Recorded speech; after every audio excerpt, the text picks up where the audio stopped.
시청자 여러분 안녕하십니까. 뉴스7의 김명우입니다. 내일부터 청문 정국이 시작됩니다. 일주일에 17명 후보자의 청문회를 소화해야 하고 많은 날은 하루에 5명 후보자가 검증대에 오릅니다. 아무래도 내일 이 보좌관 갑질 논란에 휩싸인 강선우 여가부 장관 후보자와 16일 논문 표절 의혹을 받는 이진숙 교육부 장관 후보자 청문회가 최대 격전장이 될 것으로 보입니다. 그동안 낭만은 없다던 민주당에서도 미묘한 기류 변화가 감지되고 있습니다. 여론의 흐름이 낙마의 변수가 될 것으로 보입니다. 조성호 기자입니다. 인사청문회 첫날인 내일 하루, 갑질 논란이 제기된 강선우 여성가족부 장관 후보자를 비롯해 배경훈 과학기술정보통신부, 전재수 해양수산부 장관 후보자, 그리고 가족의 태양광 투자로 논란이 된 정동영 통일부 장관 후보자 인사청문회가 열립니다. 4명 중 3명이 현역 의원인데 2005년 인사청문회 도입 이후 현역 의원이 낙마한 사례는 한 번도 없습니다. 모레는 편법 농지 취득과 편법 증여 논란이 불거진 한성숙 중기부 장관 후보자, 16일엔 제자 논문 표절 의혹을 받는 이진숙 교육부 장관 후보자, 수차례 반미 발언에 음주운전 사실까지 드러난 김영훈 고용노동부 장관 후보자 청문회가 이어집니다. 남편의 코로나 관련 주식 보유로 논란이 된 정은경 복지부 장관 후보자 청문회는 마지막 날인 18일입니다. 야당은 송곳 검증을 벼르고 있습니다. 표절, 투기, 갑질, 음주운전, 탈세 논란 등 숱한 논란을 야기시킨 후보들이 과연 국민 눈높이에 맞는 인사들입니까? 민주당은 한 명의 낙마도 없다고 공언하고 있지만 진성준 정책위 의장은 어떤 식으로든 소명이 안 되는 문제라면 한 번 더 고민해봐야 될 대목이라고 했습니다. 그냥 밀어붙인다라고 하면 그 바람직한 자세는 아니라고 생각합니다. 청문회 이후에도 여론이 악화될 경우 일부 후보자에 대해선 임명을 강행하지 않을 수 있다는 의미로 해석됩니다. TV조선 조성호입니다. 강선우 후보자의 보좌진 갑질 의혹은 2차 가해 논란으로 번지고 있습니다. 강 후보자가 전 보좌진에 대한 법적 조치 언급에 이어 일부 동료 의원도 사회적 약자를 사랑하는 분이라며 강 후보자를 적극 감싸고 나섰죠. 그러나 당 내부에선 드러난 건 빙산의 일각이라며 강 후보자에 대한 문제 제기가 이어지고 있습니다. 전정원 기자입니다. 민주당은 강선우 여성가족부 장관 후보자의 갑질 의혹에 대해 악의적인 흠집내기라고 주장했습니다. 일방적 주장과 정략적 프레임에 집착하며 청문회를 왜곡하고 있습니다. 허정식 의원은 강 후보자는 약자를 사랑하는 바른 분이라고 감쌌습니다. 누군가 커튼 뒤에 숨어 괴롭히는 것 같다며 제보자에게 화살을 돌리기도 했습니다. 강 후보자 역시 동료 의원들에게 보낸 메시지를 통해 극심한 내부 갈등과 근태 문제 등을 일으켰던 인물이라며 갑질 의혹을 제보한 전직 보좌진들을 비난했습니다. 피해자 중 한 명으로 거론된 한 전직 보좌관은 어떤 언론의 취재에도 응한 바 없다고 스스로 밝히기도 했는데 강 후보자를 응원한다면서도 갑질 논란과 관련해선 언급하지 않았습니다. 반면 국회 보좌진 근무 인증이 필요한 익명 SNS엔 가전, 가구 비교 견적을 뽑아오라고 했다. 백화점을 돌며 명품을 사오라고 했다는 폭로가 이어졌고 강 후보자를 감싸는 것이 2차 가해라며 드러난 건 빙산의 일각이라는 주장도 나왔습니다. 원래 문제 있는 사람이다라든지 이렇게 접근을 했거든요. 이것은 심각한 2차 가해다. 민주당의 반대로 전직 보좌진의 청문회 증인 채택이 무산된 가운데 강 후보자가 주최한 토론회에 참석했던 배우자 회사 대표만 이해충돌 관련 증인으로 출석할 예정입니다. TV조선 전정원입니다. 논문 표절 관련 의혹이 여럿 제기된 이진숙 후보자 측이 일부 여당 청문위원들에게 해명 자료를 제공하며 정면 돌파 의지를 드러냈습니다.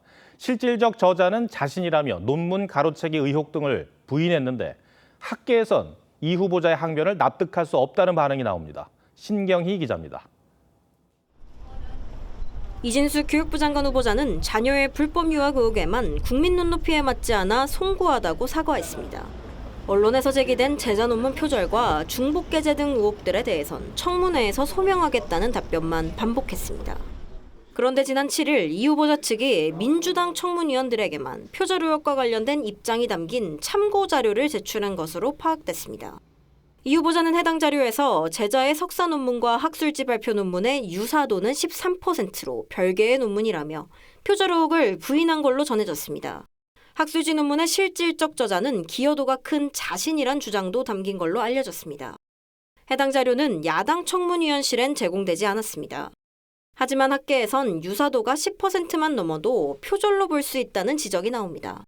옵션을 어떻게 선택하느냐에 따라서 표절률이 달라져요. 이진수 교육부 장관 후보자 같은 경우는 자신한테 유리하게 넣지 않았겠어요? 또 제자의 연구를 도와주는 게 교수의 당연한 역할인데 함께 쓴 논문에 본인이 1저자로 이름을 올리는 건 부적절하다는 비판도 나옵니다. 이 후보자 논문 150여 편을 모두 검증한 범학계 검증단은 연구윤리 위반으로 결론 내고 내일 용산 대통령실 앞에서 자진 사퇴와 지명 철회를 요구하는 기자회견을 열 예정입니다. TV조선 신경입니다. 이재명 대통령이 신임 법제처장에 대장동과 위증교사 사건 변호인이었던 조원철 변호사를 임명했습니다. 현 정부 들어 정부 곳곳에 이재명 대통령 사건 변호인이 기용된 사례가 7건으로 늘었습니다. 국민의힘은 사법 방탄보훈 인사라고 비판했습니다. 최지원 기자입니다. 신임 법제처장에 임명된 조원철 변호사는 이재명 대통령의 사법연수원 동기입니다. 저희는 26년간의 법관 경력과 변호사로서의 실무 경험을 높이 사서 일하는 정부를 만들겠다라는 이 대통령의 의지를 잘 반영할 것으로. 조 차장은 이 대통령의 대장동 사건과 위증교사 1심 사건 변호인을 맡았습니다. 법제처는 정부 입법을 총괄 관리하고 법령에 대한 유권 해석을 내리는 역할을 합니다. 이 때문에 민주당도 윤석열 전 대통령의 46년지기이자 변호인을 맡았던 이완규 변호사가 법제처장이 되자 윤 전 대통령에게 유리한 법령 해석을 하고 있다고 비판한 바 있습니다. 이해 충돌에 따라서 거부권 행사가 제한되어야 된다는 그런 질문이시라면 동의하지 않습니다. 처장님의 그 대통령과의 특수한 관계 때문인 것 같아요. 모 언론에서는 우리 처장님이 윤석열 대통령의 법률적 호위무사다 이렇게 평가를 하고 있어요. 국민의힘에선 대통령의 범죄 의혹을 변호하던 변호사가 가치 중립적으로 움직여야 할 정부의 법률팀장 역할을 맡겠다는 게 맞냐는 비판이 나옵니다. 대통령실은 선거법 사건을 변호했던 이태형 민정비서관 등 이 대통령 변호인 출신이 4명 기용됐습니다.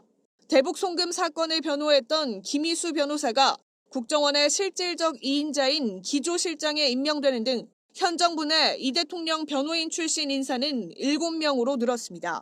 이 밖에 오늘 발표된 차관급 인사에선 사상 첫 여성 병무청장으로 홍소영 대전 충남 병무청장이 임명됐습니다. TV조선 최재원입니다. 야당 상황도 알아보겠습니다. 출범 사흘 만에 두 번째 혁신안을 발표했던 윤희석 혁신위가 오늘은 인적 쇄신이 필요한 대상들을 지목했습니다. 당을 망친 8대 사건을 일일이 열거하며 당사자들의 직접 사과를 요구했고 응하지 않을 경우 강력한 조치를 취할 것이라고 경고했습니다. 하지만 당내 반발 목소리는 오히려 커지고 있습니다. 장윤정 기자가 보도합니다. 국민의힘 윤희숙 혁신위원장은 당을 어렵게 만든 8대 사건을 지목하며 당사자들의 사과와 반성을 요구했습니다. 지난 대선 과정에서 벌어진 당 지도부의 후보 교체 시도와 대선 후보의 단일화 약속 번복, 계엄 직후 소속 의원들의 대통령 관저 앞 시위, 당대표 가족이 연루된 당원 게시판 논란 등입니다. 실명을 거론하진 않았지만 대상이 누군지 유추가 가능합니다. 국회의원 40여 명이 대통령을 지키겠다고 관저에 가서 시위를 한 사진이 지금 박제가 돼 있습니다. 우리 당의 이미지를 계속 공격하고 싶은 분들한테 빌미가 될 겁니다. 윤 위원장은 사과나 반성할 필요가 없다고 말하는 분들은 당을 떠나야 한다며 인적 쇄신 영순위가 될 거라고도 했습니다. 더 이상 사과할 필요도 없고 반성할 필요도 없다라고 얘기하시는 분들. 지금 당을 죽는 길로 다시 밀어넣고 있는 겁니다. 당 지도부는 특별한 반응을 보이진 않았지만 특정 계파만을 대상으로 한 인적 쇄신은 부정적인 걸로 알려졌습니다. 특정 계파, 다른 계파를 몰아내는 식으로 접근하면 당연히 필패하게 돼 있다. 우리 모두가 혁신의 객체이면서 혁신의 주체이다. 이런 정신으로. 안철수 의원은 최고위원 회의 폐지는 당내 민주주의를 해치는 거라며 앞서 공개된 혁신안에 반대 입장을 냈습니다. 혁신위는 내일부터 혁신안에 대한 전당원 투표를 진행할 계획이지만 내일 비대위에서 그대로 의결되지 않을 경우 늦춰질 가능성도 있습니다. TV조선 장윤정입니다.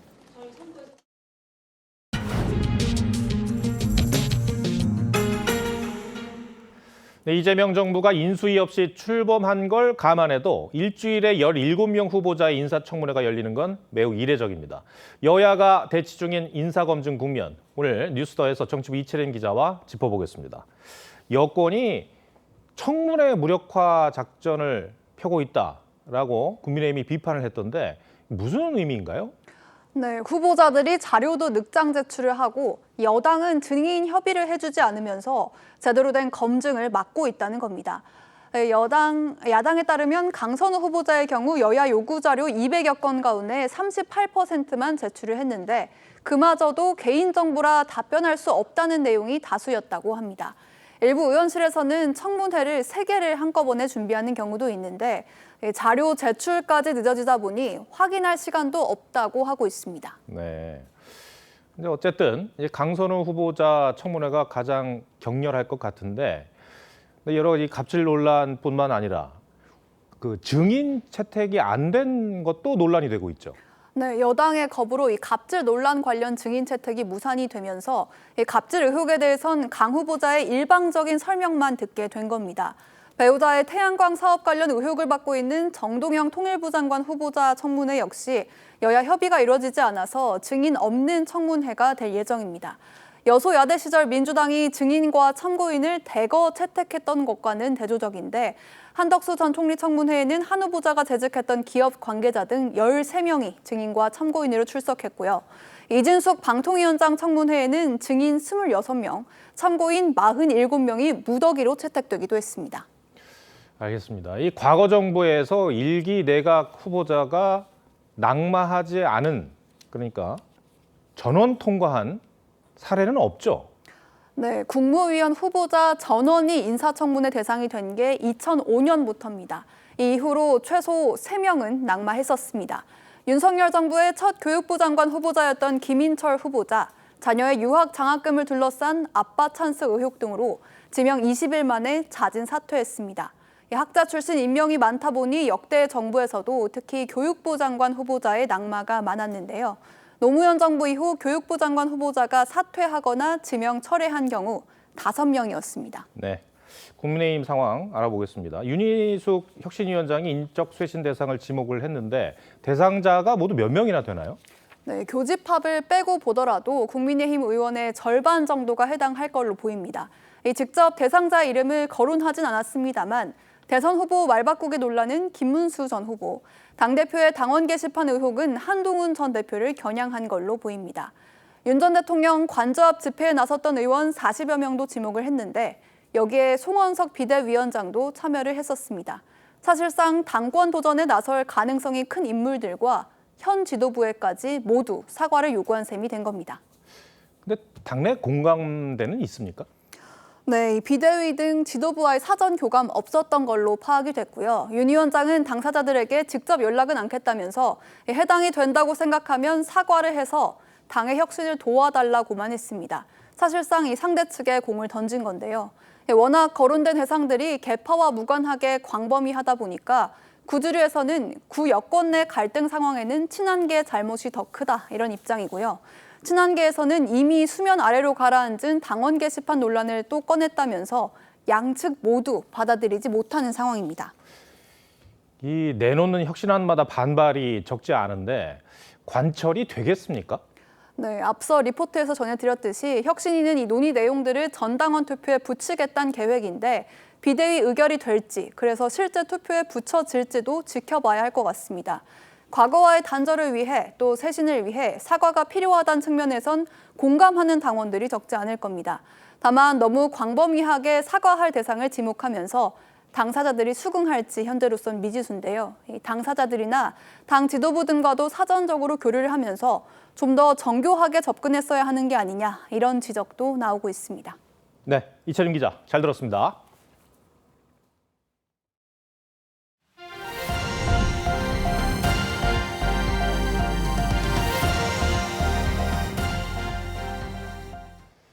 내란 특검이 통보한 윤석열 전 대통령 소환일이 하루 앞으로 다가왔습니다. 윤 전 대통령 측은 건강상 이유를 들며 당혹스럽다는 입장을 보이고 있습니다. 김건희 의혹 특검은 오늘도 삼부토건 관계자들을 불러 주가 조작 사건과 김 여사와의 연관성을 조사하고 있습니다. 한지은 기자가 보도합니다. 구속 후 한 차례 소환 조사를 거부한 윤석열 전 대통령에게 내란 특검이 다시 통보한 조사 시각은 내일 오후 2시입니다. 하지만 윤 전 대통령 측은 갑작스레 건강이 나빠져 당혹스런 상황이라고 밝혀 내일 오전 불출석 사유서를 제출할 가능성이 있습니다. 특검은 또 한 번 조사에 부릉 시 강제 구인할 방침이지만 그럴 경우 윤 전 대통령 측은 진술 거부권을 행사할 것으로 알려졌습니다. 교정당국은 윤 전 대통령 지병 관련 개인의약품이 구치소에 반입됐다고 밝혔고 윤 전 대통령은 구속 이후 운동 시간을 활용해 걷기를 한 것으로 알려졌습니다.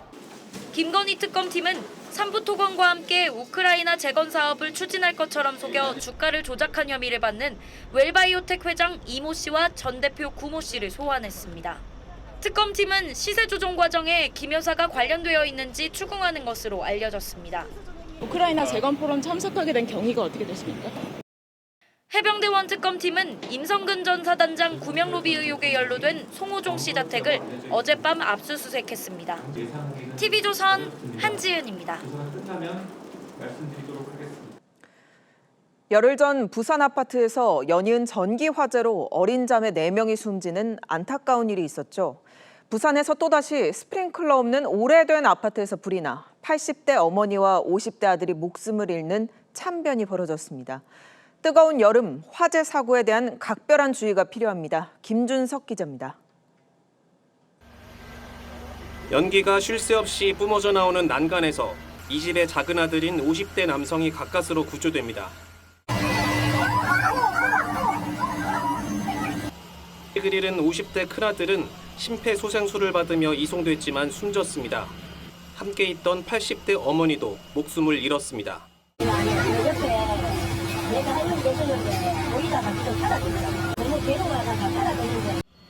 오늘 오후 12시 20분쯤 부산 만덕동의 한 아파트 2층에서 불이 나 모자가 숨지고 작은 아들만 구조된 겁니다.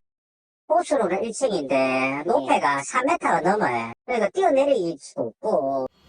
옥상에서 구조된 주민 5명도 연기를 마셔 병원으로 옮겨졌습니다.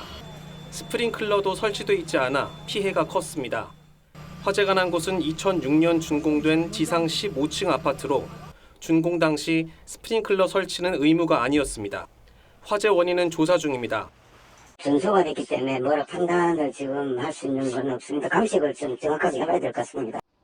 부산에서는 지난 2일과 지난달 24일에도 스프링클러가 설치되지 않은 아파트에서 불이 나 4명의 어린 자매가 목숨을 잃었습니다. TV조선 김준석입니다. 도로에 맨홀에 빠져 발생하는 질식 사고는 여름철에 특히 잦아 여름에 소리 없는 살인자란 악명이 붙었죠. 지난주에도 인천에서 2명의 사상자가 나왔는데 최근 10년 동안 맨홀에서 쓰러진 근로자만 무려 300명에 가깝습니다. 치사율이 40%가 넘는 맨홀 사고, 예방법은 없는지 김동영 기자가 오늘의 포커스를 맞췄습니다. 시커먼 입을 벌린 듯 땅속 깊이 나 있는 구멍, 맨홀. 좁고 어두운 구멍 속 유독가스가 차면 도망칠 곳이 없습니다.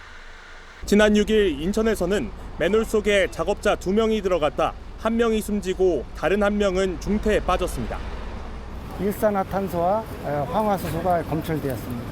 유해가스에 의한 질식으로 파악하고 있습니다. 이러한 질식 사고의 무서움은 그 사망률에 있습니다. 최근 10년간 산업 현장의 질식 사고 피해자는 298명. 이 가운데 숨진 사람은 126명으로 42%에 이릅니다.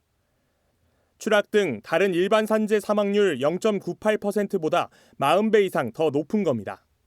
숨을 못 쉰다는 건 바로 즉시적으로 우리 신체에 손상을 입거나 생명이 치명적이기 때문에 특히 질식 사망자 중 30%는 6월에서 8월 무더운 여름철에 집중돼 있습니다. 지난 8일 경남 통영에서는 배안 어획물 창고를 청소하던 4명이 질식해 쓰러졌는데 더운 날씨로 썩은 물고기에서 나온 유독가스 때문이었습니다. 고기가 옛날에 부패되면서 내려보면서 그냥 가스가 찼어요. 이런 데는 방기사치별 장치가 없습니다. 눈에 보이지 않는 유독가스나 산소 부족으로 발생해 침묵의 살인자로 불리는 질식사고. 그 예방법은 무엇일까? 우선 환기가 가장 중요합니다. 밀폐 공간 작업 시 적어도 25분 이상 그 공간 부피보다 10배 이상의 신선한 공기를 불어넣어야 안전합니다. 환기를 할 수 없는 환경이라면 이렇게 바깥 공기를 마실 수 있는 마스크를 반드시 착용해야 합니다. 현행법상 밀폐 공간 작업은 신고 의무도 없어 사전 감독도 힘든 상황. 인천 맨홀 사고를 계기로 대통령까지 나서 특단의 조치를 주문했지만 후진국형 산업재해가 다시는 발생하지 않도록 현장 안전관리를 정비하고 해결책을 알고서도 반복되는 질식사고. 이제는 멈출 수 있을지. 뉴스7 포커스입니다. 태국 파타야의 한 식당에서 한국인 남성 4명이 새벽 시간에 패싸움을 벌였습니다. 주변에 있던 손님들은 공포에 떨었고 식당은 말 그대로 난장판이 됐습니다. 이들은 경찰에 체포된 뒤 풀려났지만 당시 난투극 영상이 온라인상에 퍼지면서 나라 망신이란 비판이 쏟아지고 있습니다. 최윤정 기자입니다. 남성들이 뒤엉켜 주먹질을 하고 몸싸움을 벌입니다. 멀리 서 있던 또 다른 남성은 온몸에 문신을 한 남성을 향해 음식물을 던지더니 술잔도 집어던집니다. 손님들이 비명을 지르고 황급히 자리를 떠보지만 난투극은 멈추질 않습니다. 지난 11일 새벽 3시 반쯤 파타야 나클루아의 한 야외 식당에서 한국인 관광객들 사이에 몸싸움이 벌어졌습니다. 이들은 같은 테이블에 앉아있던 일행으로 식사 중에 말다툼을 하다 감정이 격해지면서 난투극을 벌인 것으로 파악됐습니다. 신고를 받고 출동한 경찰은 한국인 남성 4명을 공공장소에서 싸움을 벌인 혐의로 현장에서 체포했습니다. 이들은 벌금을 내고 풀려났지만 피해를 입은 식당이 손해배상 청구를 하자 10만 바트, 약 425만 원을 지불한 것으로 전해졌습니다. 문제의 몸싸움 장면은 한 손님이 촬영해 온라인상에 공개하며 전 세계에 퍼졌습니다. 태국 법이 너무 관대한 것 아니냐는 비판과 함께 파타야까지 가서 왜 싸우고 있냐, 나라 망신이다, 해외에 못 나가게 여권을 말소해야 한다는 등의 비난 댓글이 쏟아졌습니다. TV조선 최윤정입니다. 맹렬했던 폭염의 기세가 오늘은 잠시 주춤했습니다. 남부지방을 중심으로 갑자기 호우가 쏟아지는 등 전국적으로 비가 내렸기 때문인데요. 주 후반에는 비가 그치면서 다시 뜨겁고 습한 날씨가 이어질 전망입니다. 임희원 기자입니다. 하천에 물이 빠른 속도로 차올라 교각이 절반 넘게 잠겼습니다. 처마에선 굵은 빗방울이 쏟아집니다. 오늘 오후부터 많은 양의 비가 내리면서 영동과 영남, 전남 등 남부지방을 중심으로 호우주의보와 예비특보가 내려졌습니다. 갑자기 이렇게 폭우가 내린다든지 그러면은 이 뒤에 있는 드들강이 범람이 되어서 수도권에서도 구름 낀 날씨가 이어지다가 오후부터 비가 시작돼 조금씩 빗줄기가 굵어지고 있습니다. 더위는 한풀 꺾여 전국에 내려졌던 폭염경보와 주의보는 모두 해제됐습니다. 어제보다는 오늘이 날씨가 좀 풀린 것 같기도 하고 이렇게 집에 있긴 좀 아까워가지고. 모레까지 경남과 경북, 동해안에선 최대 150mm 이상의 비가 쏟아지는 등 다음 주 전국 곳곳에서 국지성 호우가 내릴 것으로 기상청은 예상했습니다. 북쪽의 찬 공기와 열대 수증기가 부딪히는 경상권을 중심으로 시간당 최대 50mm 이상의 매우 강하고 많은 비가 내릴 것으로. 비가 그친 뒤엔 북태평양 고기압의 영향으로 덥고 습한 날씨가 다시 이어질 것으로 보입니다. TV조선 임희원입니다. 출근길에 자신을 스토킹하던 직장 동료에게 살해당한 사건은 업무상 재해로 인정받을 수 있을까요? 그렇지 않다는 법원 판단이 나왔습니다. 업무 관련이 아니라 사적 감정에 의한 범행이라고 본 건데 2년 전 사회적으로 공분을 일으켰던 인천 스토킹 살인 사건 유족의 주장을 법원이 받아들이지 않았습니다. 자세한 내용 김예나 기자가 전하겠습니다. 소방대원들이 들것에 실린 응급 환자를 옮깁니다. 지난 2023년 7월 30대 남성 A씨가 전 연인이었던 직장 동료를 찾아가 흉기로 살해한 현장입니다. A씨는 피해 여성에 대한 스토킹으로 접근 금지 명령을 받은 상태였습니다. 접근 금지 명령 어기고 왜 찾아가셨습니까?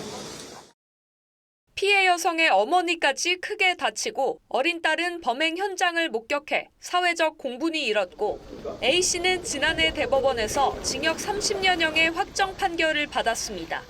가장 허무한 것은 제가 열심히 싸웠지만 동생이 살아서 돌아오지 않는다는 것입니다. 유족들은 피해 여성이 업무상 재해를 입은 것이라며 근로복지공단을 상대로 유족급여와 장례비를 지급해달라는 행정소송을 제기했습니다. 하지만 법원은 공단 측의 손을 들어줬습니다. 두 사람이 직장에서 업무상 갈등은 없었고 남성의 범행은 옛 연인에 대한 분노와 배신감 등 사적인 감정에서 비롯됐기 때문에 업무상의 사유로 인한 피해로 볼 수는 없다고 판단했습니다. 또 스토킹 사실을 파악한 회사가 두 사람에 대해 출근 정지 조치를 하고 가해자를 다른 부서로 전보하는 등 미온적 대처를 했다고 보기도 어렵다고 지적했습니다. TV조선 김예나입니다. 최근 이름만 들으면 알만한 유명 명품 업체에서 연이어 개인정보 해킹 사고가 터졌습니다.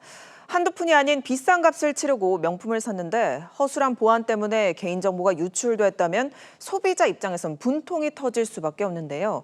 왜 이런 일이 벌어진 건지 윤수영 기자와 따져보겠습니다.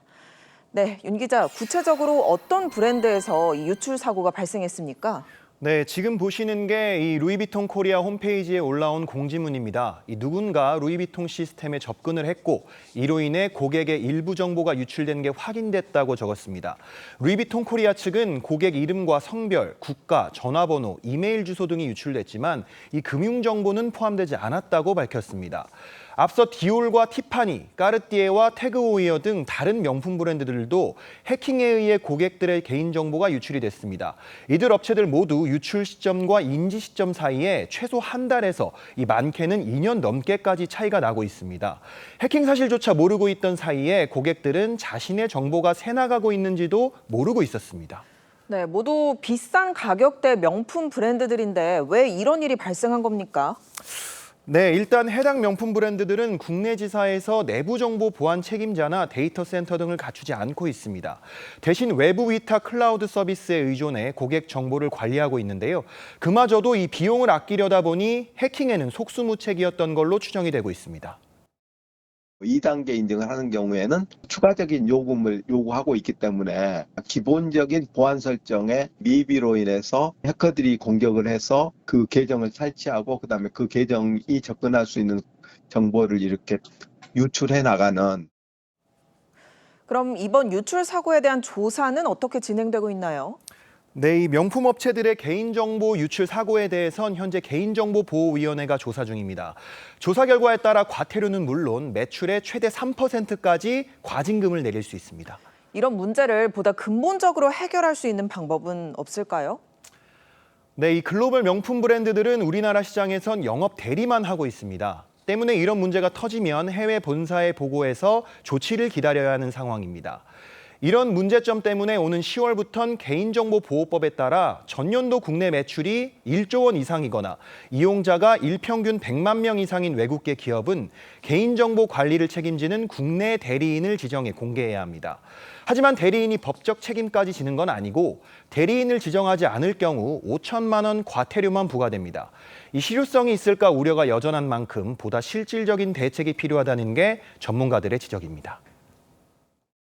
과징금만 세게 때리면 또 여기서 EU 당국에다 컴플레인하면 EU에 진출해 있는 우리 한국 업체들 야 니네는 털면 뭐 없냐? 우리나라의 경우에는 또 사실은 명품 시장도 크고 본사 쪽하고 협의해서 우리가 이제 과징금을 좀 깎아주는 대신 여러 가지 개선의 노력이라든지 하면 좀.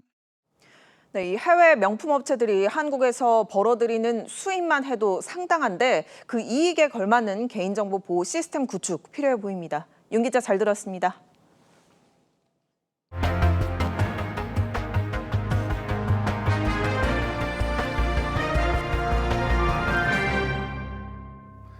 의대 증원의 반발에 학교를 떠났던 의대생들이 어젯밤 전원 복귀를 선언했습니다. 전공의들도 내일 국회를 찾아 복귀 방안을 논의합니다. 1년 5개월째 이어진 의료 공백 사태가 비로소 출구를 찾은 분위기인데 교육과 수련 공백을 어떻게 메울지가 숙제로 떠올랐습니다. 차정승 기자입니다. 전국 의대생 단체가 국회와 정부를 믿고 학생 전원이 학교에 돌아가겠다고 어젯밤 공식 선언했습니다. 의과대학 학생들이 학생의 본분으로서 겸허하고 성실히 학업에 매진해 의료 현장에서 국민을 지킬 수 있도록 최선을 다하겠습니다. 구체적인 복귀 시점은 밝히지 않은 가운데 의대생 복귀를 위한 종합 대책을 마련해달라고 정부에 촉구했습니다. 전공의 복귀도 속도가 붙고 있습니다. 전공의들은 내일 국회를 찾아 복귀 방안을 논의할 예정입니다. 밀도 있게 논의를 해서 전공의의 수련 재개 관련된 부분도 풀어내도록 하겠다. 그동안 갈등을 빚어온 전공의와 의대 교수 단체도 오늘 공동 성명을 내고 스승과 제자가 연대와 신뢰를 확인했다며 조속히 사태를 해결하겠다고 했습니다. 의료 공백 사태가 1년 5개월 만에 해결 국면에 접어들면서 교육과 수련의 빠른 정상화가 숙제로 떠올랐습니다. 유급과 재적 대상 의대생은 지난 5월 기준 8,300여 명. 의대생 단체는 방학과 계절학기를 활용하면 정해진 수업 총량을 모두 채울 수 있다고 했지만 자칫 의학교육 부실로 이어질 수 있다는 우려가 나옵니다.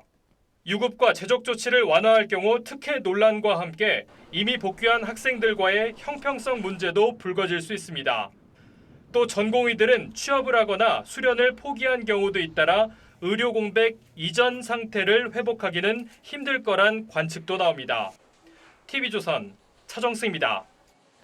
연립이나 빌라 시장은 그동안 서민들의 주거 사다리 역할을 해왔습니다. 이 전세 사기 여파로 침체됐다 모처럼 회복될 기미를 보이던 이 빌라 시장이 정부의 고강도 대출 규제로 다시 얼어붙는 분위기입니다. 어떤 상황인지 이유경 기자가 현장 취재했습니다. 서울 방화동에서 10년째 빌라 임대 사업을 하고 있는 김모 씨.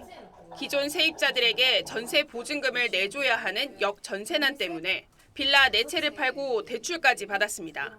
한 채당 거의 5천 가까이 나갔다고 보시면 되세요. 4채를 처분했고요. 저희가 뭐 할 수 있는 보험 약관 대출, 사업자 대출 다 받았다고. 정부의 대출 규제로 전세 퇴거자금 대출마저 1억 원으로 제한되면서 더 막막해졌습니다. 만약 다세대 주택을 보유하고 있으면 다주택자로 분류돼 대출이 아예 나오지 않습니다. 곧바로 세입자를 구하지 못하거나 역전세난이 심해지면 꼼짝없이 전세 사기범이 될 수 있다고 분통을 터뜨립니다. 정책적으로 사고를 만들고 있어요. 비아파트 시장은 계속해서 전세 사고를 유발한다고 보시면 되세요. 올해 서울에서 전세로 거래된 빌라 4건 중 1건은 역전세로 전세 보증금을 돌려줘야 하는 임대인들의 부담이 실제로 커진 것으로 나타났습니다. 빌라 거래도 주춤하는 분위기입니다.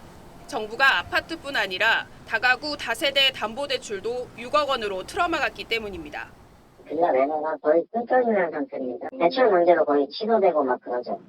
전문가들은 정부가 아파트와 비아파트를 구분해 정교하게 정책을 보완할 필요가 있다고 지적합니다.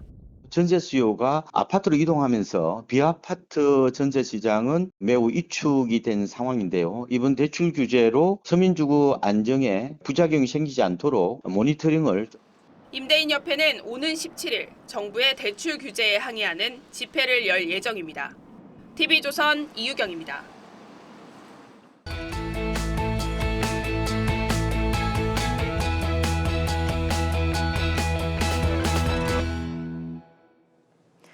매일 아침 직접 운전해서 호텔에 조식을 먹으러 간다는 81살의 배우 선우용녀 씨. 그녀의 인생관에 공감하는 분들이 많습니다. 내 몸을 위해서 돈을 냈긴 뭐해. 맞아. 뭐 돈을 못 지고 가? 그러니까 맞아. 이렇게 자식보다 자신에게 충실한 노년층이 많아지면서 관련 산업도 활기를 띠고 있는데요. 트렌드 리포트 요즘, 오늘은 액티브 시니어로 불리는 이들을 윤우리 기자가 만났습니다. 어떤 거죠? 손수건인가요? 네, 손수건 넣어주신 분. 한 시니어 플랫폼이 중장년층 솔로 남녀를 위해 마련한 미팅 현장. 다양한 연령대의 참석자들이 어색하고 쑥스러운 표정을 거두고 이내 친해집니다. 이성 친구나 아니면 좀 더 깊은 관계인 누군가를 만났으면 좋겠다 싶은 마음이 들었어요. 그렇다고 해서 뭐 결혼정보회사나 이런 데 다니기는 좀 그렇고. 미팅 프로그램이 인기를 끌면서 해당 플랫폼은 창업 2년 만에 회원수 9만 명을 넘어섰습니다. 오시는 분들도 너무 설레어하시고 이 시간을 너무 즐기시다가 가시거든요. 요즘은 뭐 문화, 여가, 취미 활동 쪽으로 많이 시니어 비즈니스 확대되고 있는 게 사실입니다. 한 조사에 따르면 재산을 나와 배우자를 위해 쓰겠다는 응답이 10년 만에 3배 가까이 늘었습니다. 그동안 요양이나 돌봄에 집중됐던 시니어 산업도 놀고 먹고 가꾸는 액티브 시니어에 맞춰 변화 중인데 특히 화장품과 건강식품, 미용기기 매출에서 고령층 증가세가 뚜렷합니다. 이제는 나를 위한 좀 투자를 좀 하고 싶다 하는 생각도 들고요. 그래서 조금 고가지 않나 하는 것도 있지만 좀 선택도 해보고 그렇게 좀 생활하고 있습니다. 국내 실버 산업이 2030년에는 168조 원으로 성장할 걸로 전망되면서 투자도 활발합니다. 중장년 여성을 대상으로 한 패션 플랫폼부터 AI를 적용한 치료제 스타트업까지 실버가 붙는 곳마다 돈이 몰립니다. 절약보다는 소비, 자식보다는 나를 앞세운 액티브 시니어들. 달라진 세태가 제품의 구성부터 마케팅 전략까지 실버 산업 전반을 바꿔놓고 있습니다. TV조선 윤율입니다. 뜨거운 여름, 시원한 나눔으로 무더위를 식혀주는 특별한 냉장고가 있습니다. 직접 수확한 채소나 식재료를 채워 넣으면 누구나 가져갈 수 있는 나눔 냉장고인데요. 비워질 틈 없는 나눔 냉장고를 보고 있노라면 마음까지 시원해집니다. 이나영 기자가 취재했습니다. 여기 보이는 대로 다 따는데요. 뙤약볕이 내리쬐는 텃밭에서 농작물을 정성껏 수확합니다. 수확한 채소를 흐르는 물에 씻고 바구니에 담아 텃밭 근처에 있는 냉장고로 바로 옮깁니다. 차곡차곡 바구니가 쌓이면서 어느덧 냉장고는 신선한 채소들로 가득 찼습니다. 직접 기른 농작물을 신선하게 나눌 수 있는 기부 냉장고입니다. 이렇게 냉장고에 기부된 농작물들은 한 바구니씩 꺼내 가져갈 수 있습니다. 가져가시는 분들도 더 신선하게 이 채소를 가져가실 수 있다고 생각하니 마음이 훨씬 편안합니다. 제가 직접 기른 작물을 어르신들께서 이렇게 가져가시니까 저도 같이 마음도 기쁘게. 이 특별한 냉장고를 설치하는 자치단체가 많아지면서 설치되는 공간에 따라 채워지는 내용물도 달라집니다. 아이들이 좋아하는 유제품과 빵부터 어르신이 드시기 편한 반찬까지 다양합니다. 청소년의 집이나 도심권에 있는 데에선 아이들한테 필요한 이러한 그 물건들을 갖다 넣어주시고 지치는 무더위에도 냉장고 속을 가득 채우는 나눔이 누군가의 여름을 조금이나마 시원하게 만들어줍니다. TV조선 이나영입니다. 프렌치와 일식, 한식 등 전 세계 다양한 음식을 대표하는 미슐랭 셰프들이 불교 정신이 깃든 식문화에 눈길을 두고 있습니다. 셰프들이 직접 사찰을 찾아 스님과 함께 전통의 맛을 배우며 힐링 푸드의 본질을 마주했습니다. 박한솔 기자가 다녀왔습니다. 된장에 홍매실을 절이고 손으로 양념을 묻혀 맛을 봅니다. 발사믹처럼 오래될 수도 좋다. 오신채 대신 무와 고추로 채운 오이소박이, 다시마를 튀긴 강정까지 셰프들의 손끝에서 만들어집니다. 재료 원물에서 가공까지의 그거를 짧은 시간 안에 맛있고 여들여들할 때 이렇게 먹는다는 게 사회에서는 사실 힘들거든요. 사찰 음식이랑 저희 이제 업장에서 만든 음식이랑 조금 섞어서 같이 만들어 보는 것도 참 재밌을 것 같습니다. 사찰 음식 연구에 오랜 시간 매진해온 도림 스님은 결국 마음에 남는 것이 음식이라고 말합니다. 연근가루, 또 제피가루 이런 것들로 해서 비싸고 싸고를 떠나서 이 음식을 어떻게 하면 좋은 음식을 만들어낼 수 있을까. 불교 문화에 대한 대중의 관심도 커지고 있습니다. 2020년 11만여 명이던 템플스테이 참가자 수는 지난해 2배 넘게 늘었고 같은 기간 외국인 참가자 수는 10배 이상 증가했습니다. 지자체들도 사찰 음식과 명상 체험을 결합한 관광 콘텐츠 개발에 한창입니다. 미식 경험까지, 불교 문화의 정수까지 경험하게 된다면 그 자체로 이 부산에 대한 매력을 크게 높이는. 오는 8월 부산 백스코에선 명상과 사찰 음식, 불교 문화 공연을 아우르는 국제 불교 박람회가 열립니다. TV조선 박한솔입니다. 네, 전반기 700만 관중을 돌파한 프로야구가 잠시 휴식기에 돌입합니다. 한화의 비상부터 LG와 롯데, 기아의 동반 활약까지 치열했던 전반기를 이다솜 기자가 정리했습니다. 한화의 에이스 코디 폰세의 활약은 압도적이었습니다. 평균 자책점, 다승, 삼진 등에서 1위를 달리며 한화의 전반기 선두에 가장 큰 공을 세웠는데 팀 선배 류현진의 한 경기 최다 탈삼진과 어깨를 나란히 한 뒤 눈물을 흘렸던 이 모습은 전반기 최고 명장면 중 하나입니다. 여기에 라이언 와이스도 동반 10승을 달성하며 독수리의 비상을 이끌었습니다. 전통의 인기 구단 LG, 롯데, 기아는 사상 최초 동반 가을 야구에 도전합니다. 전반기를 마친 시점에서 이 세 팀이 모두 4위 안에 자리한 것도 이번이 처음입니다. 특히 억대 연봉을 받는 주전급 선수들이 줄부상을 당한 기아는 사실상 2군급 선수들로 상승세를 만드는 대반전을 보여줬습니다. 백업이라는 표현이 익숙한 예비 아빠 고종욱의 눈물은 많은 야구 팬의 눈시울을 붉혔습니다. 지금 12월에 태어나는 겨울이한테 진짜 아빠한테 와서 고맙다는 말 하고 싶고. 한 손을 놓고 타격해도 타구는 장외로 날아갑니다. KT 안현민은 전반기 16개의 홈런을 날리며 KBO 리그의 신의 거포 탄생을 알렸습니다. 올스타전에서는 자신의 별명인 고릴라로 등장하는 재치까지 뽐냈습니다. KBO 리그 통산 500홈런의 살아있는 전설 최정과 홈런 1위 디아즈의 대포쇼도 전반기를 빛냈습니다. 1200만 관중에 도전하는 프로야구는 오는 17일 치열한 레이스를 시작합니다. TV조선 이다솜입니다.